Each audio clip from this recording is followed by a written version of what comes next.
ओम शांति। 4 जुलाई बाबा के साकार महावाक्य हैं। बाबा ने सुनाया, मीठे बच्चे, बाबा आया है तुम्हें सौभाग्यशाली बनाने। सौभाग्यशाली अर्थात स्वर्ग का मालिक। तुम्हारा भी कर्तव्य है सबको आप समान बनाना। प्रश्न है, सबसे नंबर 1 कॉन्फ्रेंस कब और कौन सी होती है? उससे प्राप्ति क्या है? उत्तर है, संगम पर आत्मा और परमात्मा का मिलन ही नंबर 1 कॉन्फ्रेंस है। जब यह कॉन्फ्रेंस होती है तब आत्माओं को परमात्मा से मुक्ति व जीवन मुक्ति का वर्षा मिलता है। इसे ही सच्चा कुंभ भी कहा जाता है। यह कुंभ का मेला फर्स्ट क्लास कॉन्फ्रेंस है। इसके बाद फिर कोई कॉन्फ्रेंस, यज्ञ तप आदि होते नहीं, सब बंद हो जाते हैं। गीत है, माता ओ माता। ओम शांति। बच्चों ने महिमा का गीत सुना। बच्चे जानते हैं भक्ति मार्ग में महिमा ही होती आई है। जो पास्ट हो गया है उनकी फिर महिमा होती है। जगत अम्बा की महिमा गाते हैं, तू हो भाग्य विधाता। अब यह हुई भक्ति और महिमा। तुम भक्ति और महिमा कर नहीं सकते हो। तुम जानते हो कि सौभाग्य विधाता एक ही बाप है। भाग्य विधाता व सौभाग्य विधाता है ही एक, दूसरा न कोई। यह इस समय ही तुम जानते हो। वह सिर्फ भक्ति करते हैं, महिमा गाते हैं। अभी हम भगत तो नहीं हैं, हम हो गए भगवान के बच्चे। कैसे भाग्य अथवा सौभाग्य बनाते हैं, कैसे अपने को भाग्यशाली अथवा सौभाग्यशाली श्रीमत पर बनाते हैं, वह है हरेक के पुरुषार्थ पर। इस समय पर तुम पुरुषार्थी हो बाप से वर्षा लेने के। यह जानते हो सभी बच्चों को एक बाप से वर्षा लेना है। भाग्यशाली व सौभाग्यशाली अथवा सौभाग्य विधाता तुम हो, क्योंकि माँ बाप के बच्चे हो। तुम्हारा भी यह कर्तव्य है, हर एक मनुष्य को भाग्यशाली सौभाग्यशाली बनाना। सौभाग्यशाली अर्थात स्वर्ग के मालिक बने। 100% भाग्यशाली जो है वह स्वर्ग के मालिक बनते हैं। उनमें फिर नंबरवार हैं। सूर्यवंशी को ही सौभाग्यशाली कहेंगे। त्रेता में 2 कला कम हो जाती है तो उनको स्वर्ग नहीं कहेंगे, उनको सूर्यवंशी नहीं कहेंगे। बच्चे तो जानते हैं कि हमको तो 100% सौभाग्यशाली बनना है। सूर्यवंशी में प्रिंस प्रिंसेस बनना है। यह ईश्वरी कॉलेज है ना। ईश्वर है विश्व का रचयिता। यह है ही विश्व का मालिक बनने का कॉलेज। ईश्वर पढ़ाते हैं, कहते हैं मैं तुमको पढ़ाता हूँ, महाराजाओं का महाराजा बनाता हूँ। यह है तुम्हारी पढ़ाई के ऊपर। जो जितना पढ़ता है वह औरों को भी ऐसे ही पढ़ाएंगे, ऐसे ही सौभाग्यशाली बनाएंगे। तुम बच्चों का धंधा ही यह है। सिर्फ बाबा है सिखलाने वाला, बाकी सब ब्रह्मा सरस्वती ब्राह्मण बच्चे सब सीखते हैं। ब्राह्मण ब्राह्मणियाँ जानते हैं हम फिर सो देवता बनेंगे। इस समय भारत का कोई धर्म है नहीं, देवता धर्म को जानते ही नहीं। धर्म को न जानना गोया इरिलीजियस है। धर्म में ताकत होती है। देवी देवता धर्म वाले जब सतयुग में थे तो अथाह सुख था। अभी तो है कलयुग। पुरुषार्थ कर सतयुग में आना है, जीवन मुक्त बनना है, जीवन बंध का त्याग करना है, स्वर को याद करना है। याद कहो या योग कहो, बात एक ही है। योग को ही कहा जाता है कम्युनियन, मिलाप। तुम्हारा योग है ही एक से बाबा से, दूसरे से कम्युनियन है ही नहीं सिवाय एक से बाबा के। तो उसको ही याद करो। बाबा अब कितने मीठे हो, न मन न चित्त था। आपने तो कितनी कमाल की है जो हमको स्वर्ग की बादशाही देते हो। कोई भी हालत में बाप को याद करना है अथवा कम्युनियन करना है, बाबा को याद करते हैं, बाबा से बोलते हैं, उनके साथ सभी का कम्युनियन है। जब आफत आती है तब कहते हैं, हे भगवान इनकी आयु बड़ी करो, अर्जी हमारी, मर्जी बाबा आपकी। तो यह कम्युनियन हुआ ना। यह याद की यात्रा होती ही एक बार है, जबकि बाप आकर सिखलाते हैं और सब कम्युनियन मनुष्य मनुष्य को सिखलाते हैं। गुरु के पास जाएंगे, कृपा क्षमा करो या आफत मिटाओ। अभी तुम बाबा के पास बैठे हो, बाबा को याद कर कह सकते हो, बाबा इस हालत में हम क्या करें। बाबा समझाते हैं, बच्चे यह ड्रामा अनुसार दुख सुख होता है, तुम्हारा कम्युनियन है ही बाप से। बाबा कहते, बच्चे यह तुम्हारा कर्म भोग है, अभी हम तुम्हारी कर्मातीत अवस्था बनाने आया हूँ। कर्म भोग तो भोगना ही है, अभी मैं तुमको ऐसा ऊंच कर्म सिखलाता हूँ। यह कम्युनियन होती ही है आत्माओं की परमात्मा के साथ। परमात्मा बैठ आत्माओं के साथ कम्युनियन करते हैं, और कहाँ भी परमात्मा आत्माओं से कम्युनियन करे या आत्माएं परमात्मा से करे, यह हो नहीं सकता। वह तो न आत्मा अपने को जानती है, न परमात्मा को ही जानते हैं, सिर्फ गपोड़े मारते हैं। यह कब सुना कि परमात्मा स्टार है, उनमें सारा अविनाशी पार्ट मुदा हुआ है।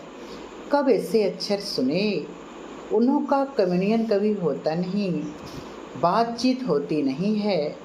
वह तो सिर्फ ब्रह्म को याद करते हैं, ब्रह्म से कुछ बातचीत हो न सके। बातचीत तो होगी आत्माओं से, आकाश से क्या बातचीत करेंगे। आत्माएं जो महतत्व में रहती हैं वह यहाँ पार्ट बजाने आती हैं, बाकी निर्वाण धाम में क्या कम्युनियन करेंगे। वह तो तत्व है ना। कम्युनियन होती है परमात्मा के साथ, आत्मा ही बोलती है, सुनती है इन आर्गन से। आत्मा बिगड़ तो शरीर कुछ काम कर न सके। यह आत्माओं की परमात्मा के साथ कम्युनियन एक ही बार होती है, जिसकी ही महिमा है। आत्माएं और परमात्मा अलग रहे बहुकाल, अभी कम्युनियन होता है, बस फिर कभी होता ही नहीं।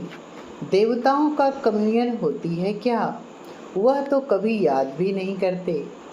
अभी तुम बच्चे जानते हो, हम आत्माओं का कनेक्शन है ही बाप से, बाप को ही सब याद करते हैं। हे पतित पावन आओ। आत्मा ने कहा परमपिता परमात्मा को, जो इस समय इस शरीर में प्रवेश हैं, उनको कहते हैं शांति देने वाला दाता। हम फिर शांति धाम में कैसे आवें। बाप कहते हैं, बच्चे मुझे सुख शांति का वर्षा देने कल्प कल्प आना पड़ता है। याद भी करते हैं पतित पावन आओ। तो बाप बैठ बच्चों को समझाते हैं, बच्चे अब मेरे पास आना है। आत्मा पर पापों का बोझा बहुत है, आत्मा को ही भोगना पड़ता है। शरीर धारण कराए सजा देते हैं, तब तो आत्मा को फील होगा ना। शरीर को चोट लगने से आत्मा को दुख होता है ना। पुण्य आत्मा पापात्मा कहा जाता है, परंतु मनुष्यों में ज्ञान है नहीं कि मैं आत्मा हूँ। कम्युनियन सब आत्माओं के साथ होती है। आत्मा ही सारा खेल करती है। आत्मा शरीर के साथ कहती है, मेरे 7 बच्चे हैं। परमपिता परमात्मा निराकार है, कहते हैं मैं इस शरीर में आया हूँ, मुझे इतने बच्चे हैं, कितने बच्चों का दादा बनता हूँ, हिसाब किया जाए। परमपिता परमात्मा ब्रह्मा द्वारा मनुष्य सृष्टि रचते हैं। अच्छा, ब्रह्मा किसका बच्चा? शिव बाबा का। यह बुद्धि में रहता है। परमपिता ब्रह्मा द्वारा सृष्टि रचते हैं। ब्रह्मा क्रिएटर नहीं है, क्रिएटर निराकार शिव परमात्मा को ही कहेंगे।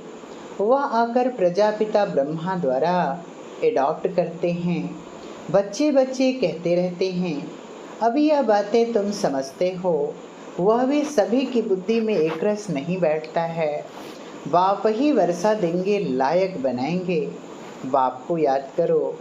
इसको ही भारत का प्राचीन योग कहा जाता है। इससे ही विकर्म विनाश होंगे, फिर अंतमति सो गति हो जाएगी। याद से ही निरोगी बनेंगे, आयु बड़ी हो जाएगी। पुरुषार्थ से प्रारब्ध मिली हुई है। सतयुग के मालिक वह कैसे बने, यह कोई भी नहीं जानते हैं। महिमा गाते रहते हैं, अर्थ कुछ भी नहीं समझते। कितनी पूजा करते हैं, यात्राएं करते हैं। यहाँ तो बिल्कुल शांति है। भल बाप ज्ञान का सागर है, परंतु कहते हैं यह तो सेकंड की बात है। सिर्फ मुझे याद करो तो वर्षा तुम्हारा है ही। मन मनाव हो मध्याजी भव, बाकी है डिटेल की समझानी। वह भी कितने समय से देते रहते हैं। वह लोग कितनी कॉन्फ्रेंस करते रहते हैं। रिलीजियस कॉन्फ्रेंस बुलाते हैं, योग की कॉन्फ्रेंस बुलाते हैं। सब फालतू है। सेकंड में जीवन मुक्ति देने वाला है ही एक बाप। आत्माओं और परमात्मा की जब कॉन्फ्रेंस होती है, तब आत्माओं को परमात्मा से मुक्ति मिलती है। गाया भी जाता है, आत्मा परमात्मा अलग रहे बहुकाल। सुंदर मेला कर दिया जब सदगुरु मिला दलाल। बाप ही आकर नई दुनिया रचते हैं, लायक बनाते हैं। सबसे नंबर 1 कॉन्फ्रेंस यह है। इनको कुंभ का मेला कहते हैं। कुंभ संगम को कहा जाता है। यह संगम का मेला फर्स्ट क्लास कॉन्फ्रेंस है, जबकि आत्माओं से परमात्मा आकर मिलते हैं। सेकंड में जीवन मुक्ति मिलती है। इसके बाद फिर कोई कॉन्फ्रेंस, यज्ञ तप आदि कुछ होते नहीं, सब बंद हो जाते हैं। तुम्हारी कॉन्फ्रेंस कैसी नंबर 1 है, आत्माओं और परमात्मा की। आत्मा जीव में प्रवेश करने से जीवात्मा बनती है। कहते मैं इनमें प्रवेश न करूं तो अपना परिचय कैसे दूं, और त्रिकालदर्शी व सुदर्शन चक्रधारी कैसे बनाऊं। तुम कहते हो हम सुदर्शन चक्रधारी बनते हैं, मनुष्य नहीं समझते। विष्णु के साथ कृष्ण को भी चक्र दे देते हैं। गीता में कृष्ण का नाम दिया है, नहीं तो चक्र की बात है नहीं।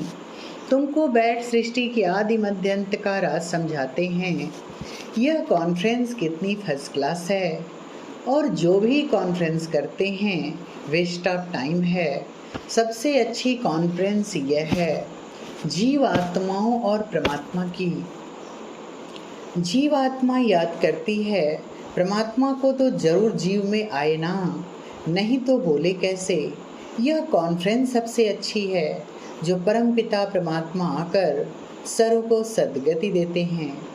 पतित आत्माओं के साथ जरूर पतित पावन की ही कॉन्फ्रेंस होगी, तब तो पावन बनाएंगे। कितनी सहज समझने की बातें हैं। उत्तम ते उत्तम योग है आत्माओं का परमात्मा के साथ। सो भी परमात्मा खुद आकर सिखलाते हैं, माम एकम याद करो। हे जीव की आत्माओं, मुझ अपने पारलौकिक बाप के साथ योग रखो, तो तुम्हारे सारे विकर्म विनाश होंगे। जबकि आत्माएं सब परमात्मा से मिलती हैं, तो जरूर परमात्मा आकर वर्षा देंगे। सर्व का सद्गति दाता, जीवन मुक्ति दाता वह बाप है। ऐसी बातें और कोई तो सुनाते नहीं। तुम सुनाएंगे तो कहेंगे और तो किसी से ऐसी बातें सुनी नहीं। तुम तो बहुत अच्छा समझाते हो। यह बातें तो शास्त्रों में भी नहीं है, परंतु शास्त्रों में कहाँ से आए। बाप कहते हैं सेकंड में जीवन मुक्ति। शास्त्रों से क्या सीखेंगे। बाबा है कालों का काल, बच्चों को ले जाते हैं। जरूर आएंगे, तब तो पावन बनाकर ले जाएंगे। तुमको पावन बना रहे हैं। सतयुग में सब पावन हैं, जरूर संगम पर आया होगा पावन बनाने। अब तुम बच्चे जानते हो यह कल्प का संगम है। बाप आए हैं, तुम्हारा कम्युनियन अपने साथ कराते हैं। कहते हैं मैं साधारण ब्रह्मा तन में आया हूँ, यह दादा कोई ब्रह्मा नहीं था, भल असुल ब्राह्मण थे, परंतु वह छोड़ दिया। अब ब्रह्मा द्वारा रचना रचनी है तो ब्रह्मा चाहिए। खुद कहते हैं मैं ब्रह्मा के तन में आता हूँ। नंबर 1 पावन सो ही नंबर 1 पतित। 84 जन्म पूरे लिए तो पावन बनेगा ना, फिर फरिश्ता बनते हैं तत्वम। ब्राह्मण सो देवता बनेंगे, जिसका जास्ती पुरुषार्थ चलता वह जास्ती ऊंच पद पाएंगे। तुम सब कल्याणकारी हो ना, सिर्फ एक बाबा थोड़े ही करते हैं। खुदाई खिदमतगार तो बहुत चाहिए ना। तुम ऑन गॉड फादरली सर्विस पर हो। अंग्रेजी अक्षर बहुत अच्छा है। वह भल स्वर्ग में जाते नहीं हैं, गाते हैं ना। स्थापन करता है मिली गॉड फादर है। मुसलमान बहिश्त कहते हैं, खुद बहिश्त में जाते थोड़े ही हैं। यह तो बुद्धि की बात है। स्वर्ग भारत था, अभी नरक है। स्वर्ग स्थापन करने वाला बाप के सिवाय कोई हो न सके। हेल का अंत आए तब तो फिर बाप आकर स्वर्ग में ले जावे। हेल में ही बाप को आना पड़ता है हेवन का मालिक बनाने। अभी तुम दोजक और बहिश्त के बीच में बैठे हो, और तो सभी हैं ही दोजक में। सिर्फ तुम बच्चे ही अपने पुरुषार्थ से बहिश्त में जाते हो, इसलिए तुमको बहुत खुशी होनी चाहिए। अच्छा, मीठे मीठे सिकिलदे बच्चों प्रति माता पिता बाप दादा का याद प्यार और गुड मॉर्निंग। रूहानी बाप की रूहानी बच्चों को नमस्ते। हम रूहानी बच्चों की रूहानी माता पिता बाप दादा को याद प्यार गुड मॉर्निंग। नमस्ते बाबा, नमस्ते, शुक्रिया बाबा। धारणा के लिए मुख्य सार, पहली पॉइंट, एक बाप से ही सच्चा कम्युनियन योग रखना है। बाप से ही दिल की वार्तालाप करनी है। बाप के सामने ही अपनी बात रखनी है, किसी देहधारी के सामने नहीं। खुदाई, दूसरी पॉइंट, खुदाई खिदमतगार बन सबको बहिश्त में चलने का रास्ता बताना है, सबका कल्याणकारी बनना है। वरदान दे रहे हैं बाबा, ब्राह्मण जीवन में सदा सुख देने और लेने वाले अतीन्द्रिय सुख के अधिकारी भव। स्पष्टीकरण है, जो अतीन्द्रिय सुख के अधिकारी हैं वे सदा बाप के साथ सुखों के झूले में झूलते हैं। उन्हें कभी यह संकल्प नहीं आ सकता कि फलाने ने मुझे बहुत दुख दिया। उनका वायदा है, न दुख देंगे न दुख लेंगे। अगर कोई ज़बरदस्ती भी दे तो भी उसे धारण नहीं करते। ब्राह्मण आत्मा अर्थात सदा सुखी। ब्राह्मणों का काम ही यह सुख देना और सुख लेना। वे सदा सुखमय संसार में रहने वाली सुख स्वरूप आत्मा होंगी। स्लोगन है, नम्र बनो तो लोग नमन करते हुए सहयोग देंगे। अच्छा, ओम शांति।